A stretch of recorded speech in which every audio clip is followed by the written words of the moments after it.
सभी को जय मसीह की। आइए हम इस समय परमेश्वर के संदेश को लेकर आते हैं, और संदेश में जाने से पहले इस समय हम लोग प्रार्थना में जाएं। आइए अपनी आंखों को बंद कर लें। पवित्र पवित्र पवित्र परमेश्वर प्रभु इब्राहिम इसहाक याकूब के परमेश्वर, आज की इस रविवार प्रभु आप हम सबों की सुधि लीजिए, हमारी रक्षा कीजिए। प्रभु परमेश्वर, हम आपका धन्यवाद करते हैं पिता परमेश्वर, और आपने हम सब से प्रेम किया, अपने इकलौते पुत्र दिया ताकि जो कोई इस पर विश्वास करे वो नाश न हो पर जीवन पाए। और प्रभु परमेश्वर, आपने ये भी कहा कि जो कोई मेरी सुनेगा वो अंधकार में न रहेगा परंतु जगत में जीवन का ज्योति पाएगा। इसलिए प्रभु हमें उस जीवन की ज्योति की ओर ले चलिए, और जितने लोग यहाँ पर हम सब इकट्ठे हैं हम सब की सुधि लीजिए, हमारी रक्षा कीजिए। और जितने लोग इस वचन को सुनने जा रहे हैं प्रभु, सबों के हृदय और मनों को खोलिए ताकि उन वचनों के भेद और प्रकाश को समझ सके और सुन सके और तेरी महिमा कर सके। जीवित परमेश्वर मसीह यीशु नाज़री के नाम से प्रार्थना मांगता हूँ, आमीन आमीन। हालेलुया। आज की उत्तरवादी पाठ के रूप में हम भजन संहिता 68 अध्याय 1 से 35 वचन तक हम लोग स्टडी करेंगे। और आज का जो संदेश है वो है पिता के द्वारा त्यागा गया। सच में प्रियो, त्यागा गया का मतलब क्या है? त्यागना, पिता के द्वारा त्यागा गया। हमारे प्रभु यीशु मसीह का भी त्याग हुआ, तब हमारा छुटकारा मिला, तब हमें छुटकारा मिली। वैसे आज हर एक विश्वासियों को अभी परमेश्वर ने भवन से त्याग दिया है, भवन से अलग कर दिया कि आप भवन नहीं, अपने घरों में ही भवन बना के बैठोगे। इसलिए आज हम सबको परमेश्वर की अगुवाई को पूरा करना है। आज का जो विषय होगा पिता के द्वारा त्यागा गया। आइए हम समझेंगे कि क्या है, कैसा त्यागा गया, क्या चीज़ है ये त्याग, किस विषय को दर्शा रही है। हम इस त्याग के विषय में हम वचन को खोलेंगे। आप सब निकालिए यशायाह की किताब और 53 अध्याय।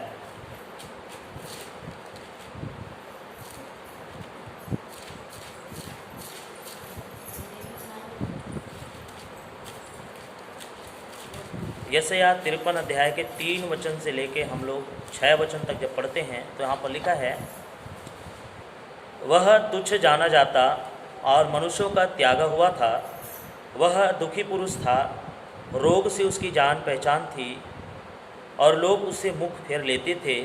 वह तुच्छ जाना गया और हमने उसका मूल्य न जाना। निश्चय उसने हमारे रोगों को सह लिया और हमारे ही दुखों को उठा लिया, तो भी हमने उसे परमेश्वर का मारा कूटा और दुर्दशा में पड़ा हुआ समझा।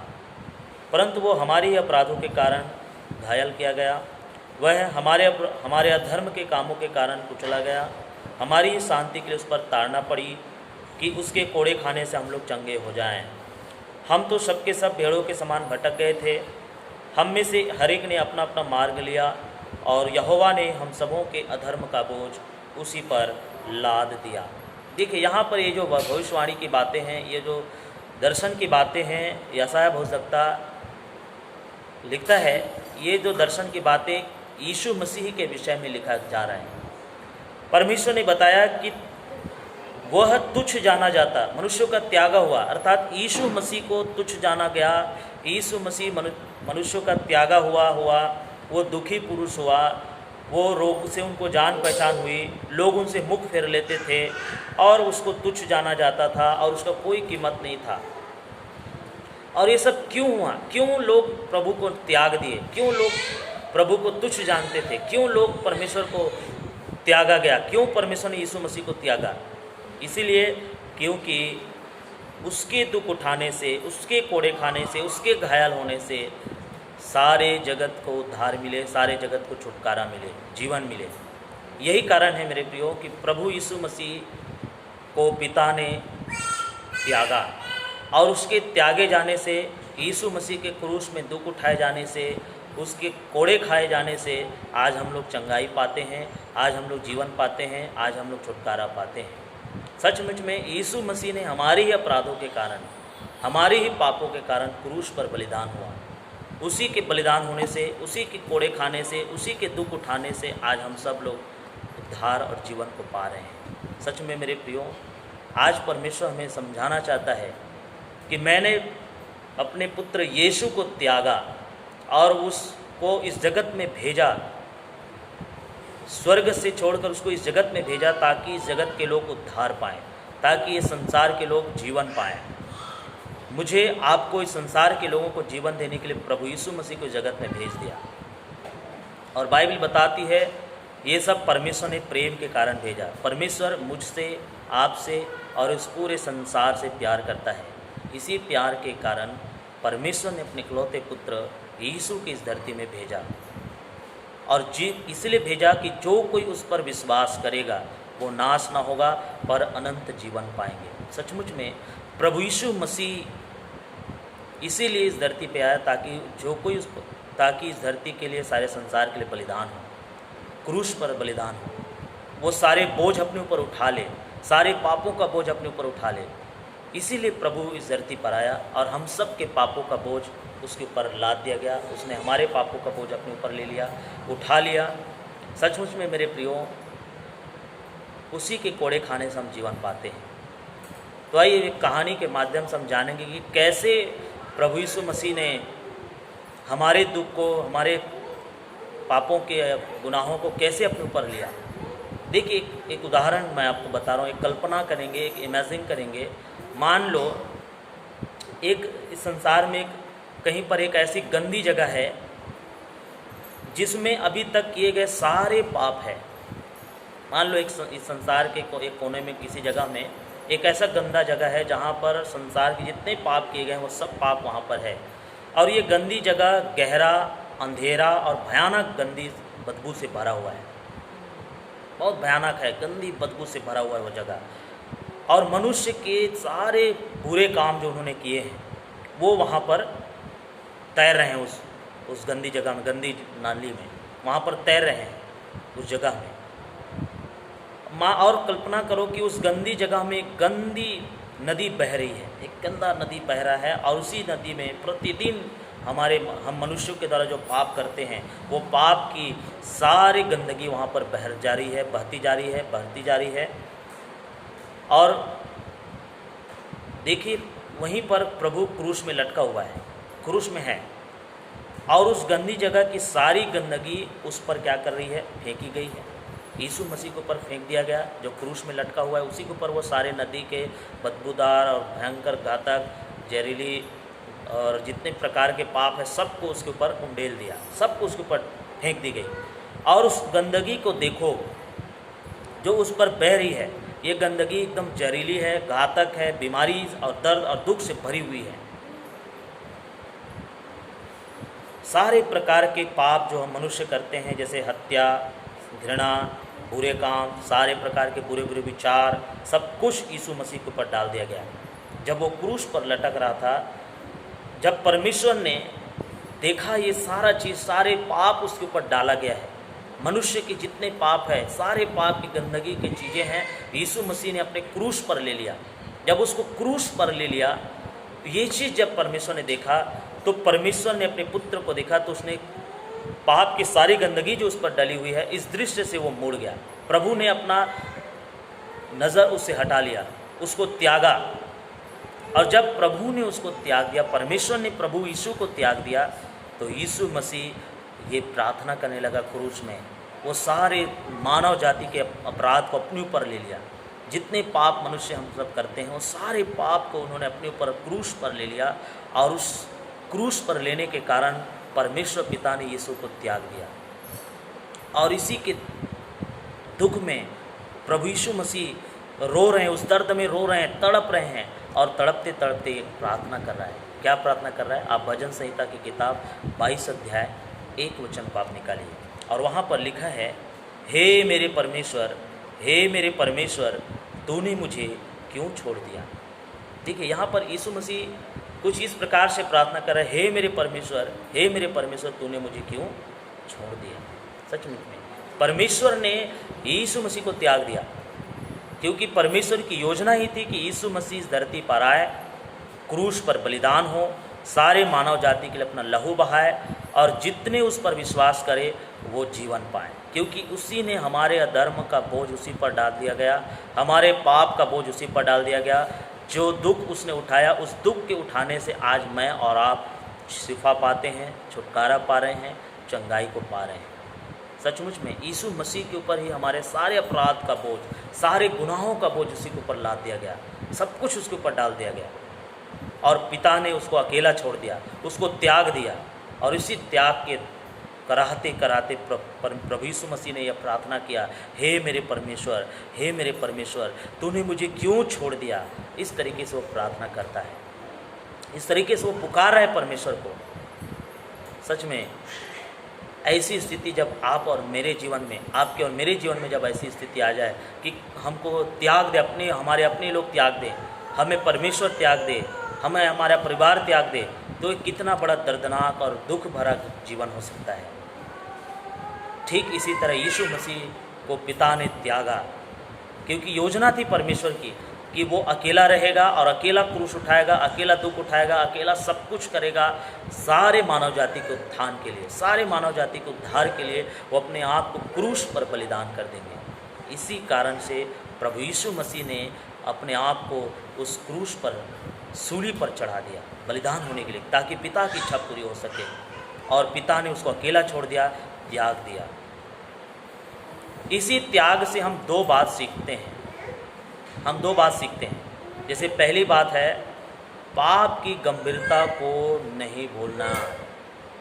जब हम मनुष्य जो है, मानवता जो है, मनुष्य जो है बहुत ही पाप में जीवन जीते हैं, तो हमें इस पाप की जो गंभीरता है, कई बार हम लोग पाप को छोटे समझ जाते हैं, अरे ये छोटा पाप है, इससे कुछ नहीं होगा, इससे कुछ होता नहीं है।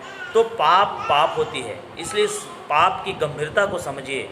छोटा बड़ा पाप नहीं होता, पाप मतलब पाप है। इसलिए हमको पापों से दूर होना है, अपने आप को पाप से वंचित करना है, क्योंकि मेरे और आपके लिए, सारे मानव जाति के लिए यीशु मसीह ने उस पाप को अपने ऊपर उठा लिया, क्रूस पर बलिदान हो गया और अपना सारा रक्त लहू बहा दिया है।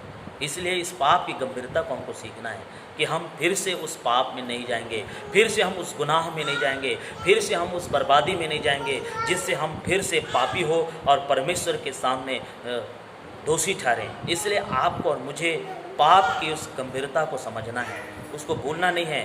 पाप कितना भयानक है, पाप कितना गंभीर बात है, इससे हमें दूरी बनाना है, इससे हमको दूर होना है। क्योंकि आपको मालूम है इसी पाप के कारण यीशु मसीह हमारे लिए इस सारे दुख को सह रहा है।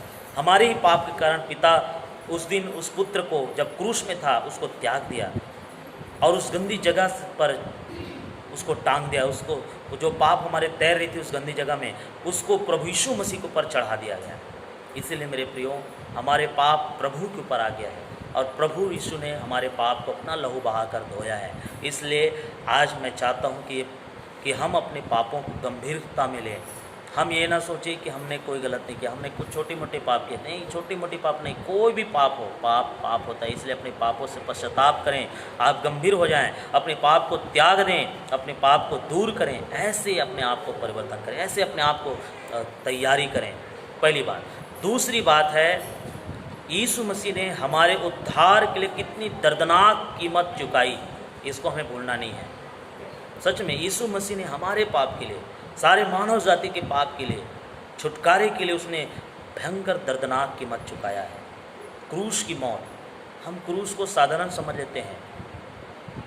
क्रूस में चढ़ने से पहले बाइबल बताती है कि यीशु मसीह को 39 कोड़े मारे गए। और उस ज़माने की जो कोड़े होती थी बहुत ही नुकीले, उसमें कांटे लगे होते थे, और जब भी कोड़ा पड़ता था उसमें से मांस को गड़ा करके निकाल देते थे। इस तरीके से वो कोड़ा बहुत ही खतरनाक, दर्दनाक होती थी। और जब यीशु मसीह क्रूस में मारे गए उससे पहले उसको कोड़ों से छलनी किया गया। 39 कोड़े उसको मारे गए। उसके सिर पर कांटों का ताज पहनाया गया, कांटे लगाए गए उसके सिरों पर।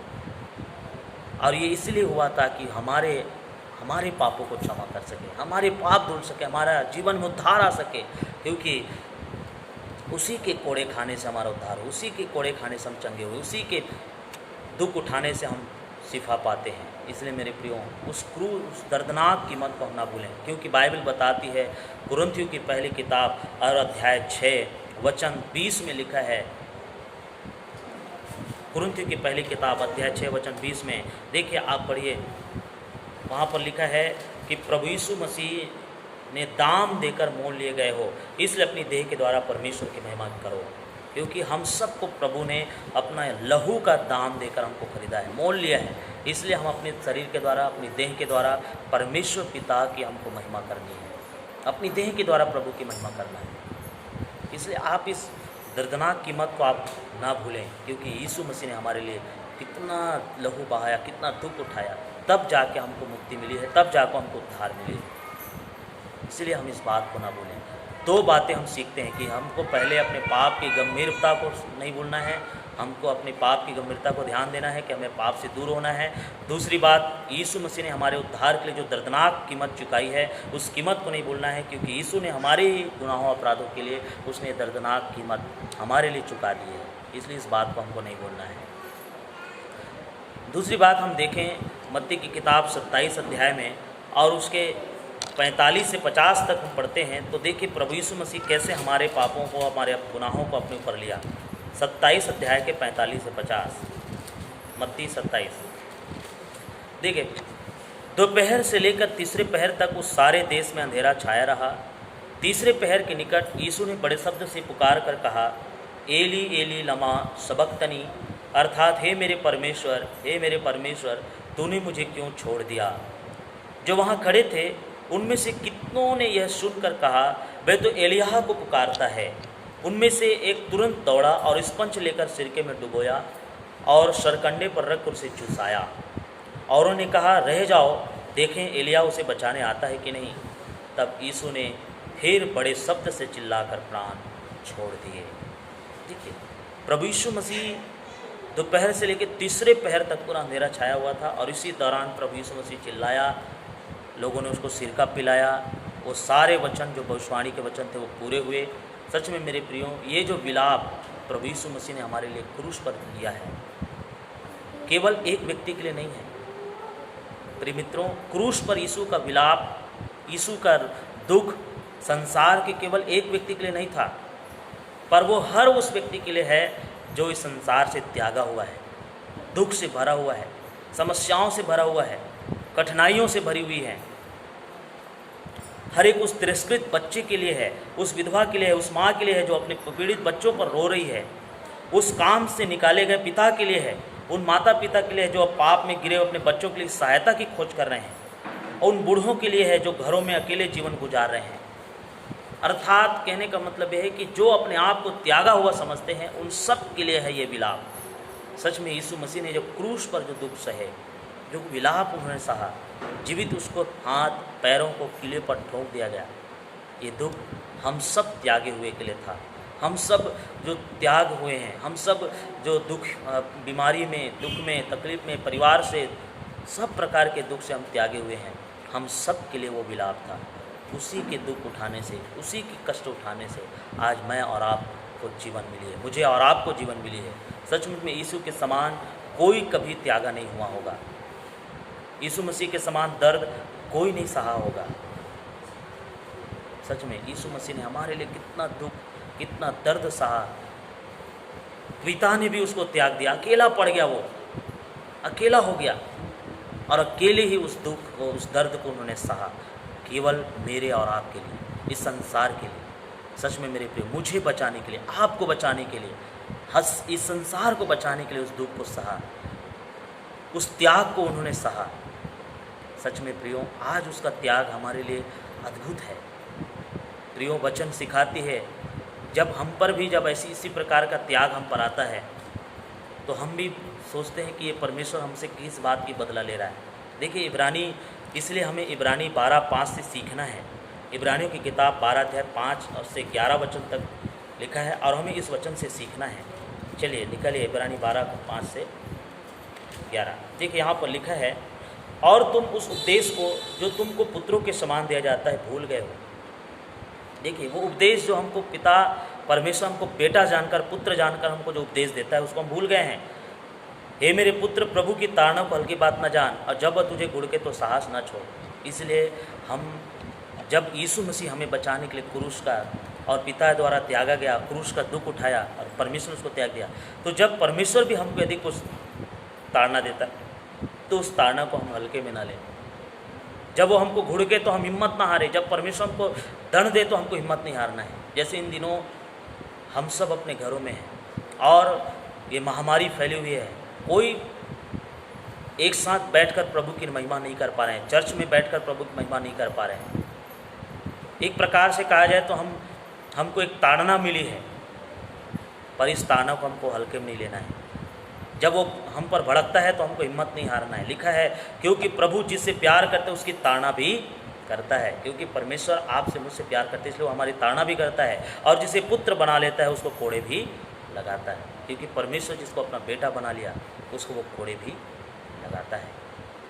इसलिए इस कोड़े को बाइबल बताती है तुम दुख को ताड़ना समझकर सह लो। जब भी हमारे जीवन में दुख है, समस्या है, हम उसको ताड़ना समझकर सह लें। परमेश्वर तुम्हें पुत्र जानकर तुम्हारे साथ बर्ताव करता है, यही समझो। परमेश्वर तुम्हारे साथ पुत्र जानकर तुम्हारे साथ बर्ताव कर रहा है। तुम परमेश्वर के बेटा हो, बेटी हो। जैसे हम अपने पुत्र पर, अपने बच्चों पर, हम जब भी कुछ गलत करता है, कुछ भी गड़बड़ी हो जाती है तो हम उसके ऊपर शासन करते हैं, उसको डांटते हैं, उसको फटकारते हैं, उसको सुधारते हैं, उसको समझाते हैं कि देख बेटा तो ऐसा मत कर, ये गलत है, ये सही नहीं है। और यदि हम उससे प्यार करते हैं तो उसको छड़ी भी लगाते हैं। ठीक इसी तरह परमेश्वर भी आज एक प्रकार से हमको भी कहा जाए तो दूर कर दिया है अपने चर्च से, अपने भवन से, लेकिन हमसे दूर नहीं हुआ है। वो प्रभु पिता हमारे साथ है। अभी आप कभी भी ऐसा ना सोचें कि परमेश्वर पिता ने हमको त्याग दिया है, परमेश्वर पिता ने हमको अकेला छोड़ दिया। नहीं मेरे प्रियो, परमेश्वर पिता ने हमको अकेला नहीं छोड़ा है, वो हमेशा हमारे साथ है। लेकिन हाँ, कुछ समय के लिए वो हमारे ऊपर वो शासन कर रहा है, हमको वो दुख देकर वो संभालना चाह रहा है। क्योंकि बता रहा है, आगे वचन कहता है, वो कौन सा पुत्र है जिसकी ताड़ना पिता नहीं करता। यदि वो ताड़ना जिसके भागी सब होते हैं तुम्हारी नहीं हुई तो तुम पुत्र नहीं, पर तुम व्यभिचार की संतान ठहरे। कौन से सब पुत्र है जिसकी ताड़ना पिता नहीं करता होगा? सब पिता अपने पुत्र की, अपने बेटा बेटी की ताड़ना करता है, उसको डांटता है, उसको फटकारता है, उसको छड़ी भी लगाता है जब वो गलत करने जाता है। यदि ऐसी ताड़ना हमारी नहीं हुई तो फिर हम पुत्र नहीं हैं, फिर हम व्यभिचार पाप के संतान ठहरेंगे।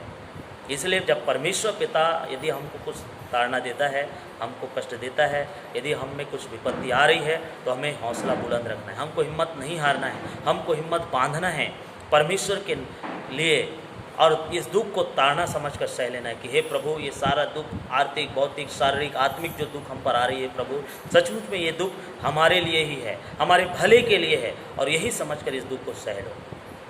आगे वचन बता रहा है, फिर जबकि हमारे शारीरिक पिता भी हमारी ताड़ना किया करते थे और हमने उनका आदर किया, तो क्या आत्माओं के पिता के और भी अधीन न रहे जिससे हम जीवित रहें? जब हमारे शारीरिक पिता हम कुछ भी करते थे, गड़बड़ करते थे, तो हमारा शारीरिक पिता हमको डांटते हैं, हमको फटकारते हैं, तो हम उसका आदर करते थे कि पिता ने मेरी गलती के कारण मुझे डांटा है, इसलिए हम उसका आदर मान करते थे। तो क्या हम अपने परमेश्वर पिता का आदर न करें? बहुत सारे ऐसे विश्वासी सोच रहे हैं कि परमेश्वर ने हम पर एक ऐसी विपत्ति डाल दिया है, ये कैसा समस्या डाल दिया। नहीं, इस ताड़ना के द्वारा परमेश्वर हमको एक सही राह पर ले जाना चाह रहा है। इस ताड़ना के द्वारा परमेश्वर हमको एक सही दिशा में ले जाना चाह रहा है। इसीलिए हम उस परमेश्वर का आदर करें, उसकी महिमा करें, उसके उपकारों को ना भूलें और निरंतर उसके चरणों में बैठें, उसके नाम की महिमा करें। देखिए आगे और लिखा है, वे तो अपनी अपनी समझ के अनुसार थोड़े दिनों के लिए ताड़ना करते थे, पर वो तो हमारे लाभ के लिए करता है। देखिए हमारा जो शारीरिक पिता होता है वो हमारे अपनी अपनी बुद्धि के अनुसार, अपनी समझ के अनुसार थोड़े समय के लिए हमारी ताड़ना करता है, लेकिन हमारा परमेश्वर हमारे लाभ के लिए, हमारे भले के लिए वो ताड़ना देता है। यदि परमेश्वर हमको अपने घरों में बंद करना चाह रहा है तो जरूर इसमें हमारे लिए कुछ ना कुछ भलाई की बात है, हमारे लिए जरूर कुछ ना कुछ लाभ की बात है। इसीलिए परमेश्वर हमको अपने घरों में भी बंद रखा है। जब समय आएगा जरूर परमेश्वर अपने लिए द्वार खोलेगा। देखिए आगे लिखा है, पर वह तो हमारे लाभ के लिए करता है कि हम भी उसकी पवित्रता के भागी हो जाएं। मैन हम उसके पवित्रता के भागी हों, इसलिए परमेश्वर हमको ताड़ना देता है। वर्तमान में यदि हम देखें तो हर प्रकार की ताड़ना आनंद की नहीं पर शोक ही की बात दिखाई पड़ती है। अभी वर्तमान में यदि हम देखें तो परमेश्वर की जो ताड़ना है वो आनंद की नहीं, शोक की बात दिखाई पड़ती है। लेकिन जो उसको सहते सहते पक्के हो गए हैं, बाइबल बता रही, जो उसको सहते सहते पक्के हो गए हैं, बाद में उन्हें चैन के साथ धर्म का प्रतिफल मिलेगा। तो इसलिए इस ताड़ना को जब हम सहते सहते पक्के हो जाएंगे, मजबूत हो जाएंगे, तो हमें इसका प्रतिफल बाद में आनंद के साथ, बड़े शांति के साथ हमको मिलने वाला है। इसलिए मेरे प्रियो, हम उस ताड़ना को हल्के में ना लें। जरूर परमेश्वर हमारे जीवन में एक अद्भुत आशीष को देना चाहता है, हमको पवित्र बनाना चाहता है, हमको कुछ सिखाना चाहता है। यही कारण है कि आज हम सब अपने घरों में हैं। और इसलिए घर में हैं तो इसका मतलब ये नहीं कि हम बस अपने कामों में व्यस्त हो जाएं। हमें परमेश्वर के लिए भी समय निकालना है, हमें परमेश्वर के लिए बैठना है, उसके पास बैठना है, उसकी महिमा करना है, उसके चरणों में आना है। जब आप और मैं परमेश्वर के निकट उसकी महिमा में आएंगे, उसके चरणों में आएंगे, तो सचमुच में मेरे प्रियो, परमेश्वर अपनी वचन के द्वारा, जैसा वचन भजन संहिता 107 के 20 में लिखा है कि वो अपने वचन के द्वारा चंगा करता है, तो सच में वो अपने वचन के द्वारा हमको चंगा करेगा, हमें अपनी सामर्थ्य से भरेगा, हमको अपने जीवन से, अपनी आशीष से हमको भरेगा। इसलिए प्रियो, आप और मैं परमेश्वर के साथ निरंतर लगे रहें, प्रभु की सेवा में लगे रहें, प्रभु की महिमा में लगे रहें, क्योंकि परमेश्वर यही चाहता है कि हम ना भूलें, परमेश्वर को ना भूलें, उसके उपकारों को ना भूलें, परमेश्वर के कामों को ना भूलें। कैसे प्रभु ने हमारे लिए दर्दनाक मौत सहकर हमें कीमत चुकाकर हमें बचा लिया है, ताकि हम अपने देह के द्वारा प्रभु की महिमा करें। कैसे वो हमारे पाप को अपने ऊपर ले लिया है। तो इसलिए इस पाप की गंभीरता को समझो और पाप से अपने आप को मन फिराओ, पाप से अपने आप को दूर करो, पाप से अपने आप को अलग करो, ताकि परमेश्वर आपके जीवन में बहुतायत की आशीष दे सके, परमेश्वर आपके जीवन में बहुतायत की खुशी दे सके। इसलिए हमें उस पाप से दूर होना है। यीशु मसीह को पिता ने त्यागा, अभी परमेश्वर ने हम सबको परमेश्वर की झुंड से अलग किया है। जरूर इसमें प्रभु की कुछ योजना है, और ज़रूर हम आशा करते हैं कि परमेश्वर अपने नियत समय पर फिर से हम सबको एक कर देंगे, क्योंकि परमेश्वर हमसे प्यार करता है। कोई माँ बाप अपने बेटे को दुख देना नहीं चाहता, उसको पीड़ा में पड़े नहीं देख सकता। इसी तरह परमेश्वर भी हमें पीड़ा में पड़े नहीं देख पाएगा। पर परमेश्वर कुछ समय के लिए हम पर शासन कर रहा है, कुछ समय के लिए हम पर अधिकार कर रहा है। इसीलिए हम परमेश्वर की भय माने, परमेश्वर की आज्ञा माने, परमेश्वर की अधीनता में चलें, परमेश्वर की अगुवाई में चलें। जरूर परमेश्वर हमारे साथ चलेगा, परमेश्वर हमारी रक्षा करेगा, परमेश्वर हमारी सुधि लेगा। सब बातों में प्रभु हमारे साथ चले, इसलिए प्रभु का ध्यान करें। तो प्रियो, प्रभु इन वचनों के द्वारा आप सबको बहुतायत की आशीष दें। God bless you. प्रभु का अनुग्रह आप लोगों के जीवन में सदा होती रहे। आमीन। तो आइए इस समय हम प्रार्थना करेंगे और परमेश्वर के नाम की महिमा करें। अपने आंखों को बंद करें। प्रभु परमेश्वर, आपकी प्रेम, आपकी दया, आपके अनुग्रह और आपकी कृपा के लिए मैं धन्यवाद करता हूँ। प्रभु सचमुच परमेश्वर पिता, हम मन, वचन और कर्मों से पापी हैं। प्रभु हम जाने अनजाने में पाप किए हैं। प्रभु उन सारे पाप को हमारे क्षमा कर हमें जीवन दे पिता, और तेरे चरणों में ले चलिए। हे प्रभु, तेरी अगुवाई में हमें ले चलिए, तेरी इच्छा के अनुसार चलने में हमारी सहायता कीजिए। आज जो दुख ताड़ना हम पर हो रही है प्रभु, जरूर आप इस ताड़ना के पीछे हमारे लिए आनंद की बात छुपी हुई है, क्योंकि वर्तमान में अभी जो ताड़ना है वो केवल शोक ही की दिखाई देती, पर जो उसको सहते सहते पक्के हो जाएंगे, वो अंत के समय में धर्म के साथ, चैन के साथ उसको प्रतिफल मिलेगा। इसलिए पिता, उस प्रतिफल के हम भागी होना चाहते हैं, उसकी कामना करते हैं, आपसे निवेदन करते हैं। प्रभु आप अपने प्रिय लोगों की सुधि लीजिए, जो लोग अपने घरों में बंद हैं, चर्च आने के लिए काफ़ी उत्साहित हो रहे हैं प्रभु, अपने मन में दुखी हो रहे हैं प्रभु, उन सब के हृदय को खोलिए। जिस दिन प्रभु तेरा भवन खुले, हम सब मिलकर तेरे भवन में आकर के तेरे नाम की स्तुति करने पाएँ, ऐसी जीवन की हम कामना करते हैं। हे पिता, हम दुआ करते हैं प्रभु, जल्द से जल्द ये महामारी के प्रकोप दूर होने पाएँ, और प्रभु हम सब मिलकर तेरे चरणों में आकर तेरी महिमा कर सकें, ऐसी आशीष की कामना करते हैं। प्रार्थना करते प्रभु, ये वचन हर एक हृदय में बस जाए, केवल सुनने वाले नहीं पर सुन के चलने वाले बन जाएं। हर एक लोगों के जीवन में अपनी आशीष और बरकतों को डेल पिता, यीशु मसीह के सामर्थ्य और पावन नाम में प्रार्थना मांगता हूँ, सुन और दया से कबूल कर। आमीन, आमीन। आइए, यदि कोई बीमार हैं तो हम उस बीमार के लिए प्रार्थना करेंगे। अपनी आँखों को बंद रखें, सीने पर हाथ रख लें, और प्रभु आपके जीवन में छुटकारे को देंगे। पवित्र पवित्र पवित्र प्रभु परमेश्वर पिता, राजाओं के राजा और प्रभु पर विराजने हारा प्रभु, इस समय मैं प्रार्थना करता हूँ परमेश्वर पिता, जितने बीमार लोग हैं, दुखी हैं, बीमारी में हैं, तकलीफ में हैं, आत्मिक, मानसिक, शारीरिक पीड़ाओं में हैं, उन सबों की सुधि लीजिए, उनकी रक्षा कीजिए पिता। इसी से मैं अपने जोरावर और सीधे हुए हाथ बढ़ाकर उन्हें स्पर्श कर, पवित्र आत्मा टच कीजिए प्रभु जी। अब तेरा सामर्थ, तेरा अभिषेक उन बीमारी के ऊपर, उन दुखी लोगों के ऊपर जो तेरे चरणों में इस समय बैठे हैं और इस संदेश को सुन रहे हैं, इस प्रार्थना को सुन रहे हैं, उन पर उतरने पाएँ। उन्हें स्पर्श कीजिए पवित्र आत्मा, छू लीजिए मेरे परमेश्वर पिता। चिन्ह और अद्भुत काम एकमात्र उद्धारकर्ता प्रभु यीशु मसीह के नाम से होने दे। ऐसी घड़ी अपनी स्वर्गीय हाथों को बढ़ाकर उनको टच कीजिए परमेश्वर पिता। आपके लिए कोई भी काम कठिन नहीं है, मांगने से बढ़कर देने वाला परमेश्वर आप हैं। हे प्रभु, आप मेरी विनती सुनिए, मेरी प्रार्थना सुनिए और एक एक के जीवन को आप छू लीजिए और आशीषित कीजिए पिता। अब मैं आदर महिमा जलाल आपको देते हुए प्रार्थना प्रिय प्रभु यीशु मसीह नासरी के नाम से मांगता हूँ। एकमात्र उद्धारकर्ता स्वामी प्रभु यीशु के नाम में आशीष मांगता हूँ, छुटकारे की कामना करता हूँ। सुन दयास कबूल कर। सब लोग कहें आमीन। इरशाद। हालेलुया। प्रभु यीशु मसीह की जय। तो प्रभु आप सबको बहुत है आशीष दें। God bless you. फिर मिलेंगे। प्रभु के शांति आपके साथ बनी रहें, प्रभु का प्रेम आपके साथ बना रहे। प्रभु आप सबको आशीष दें। जय मसीह की। God bless you.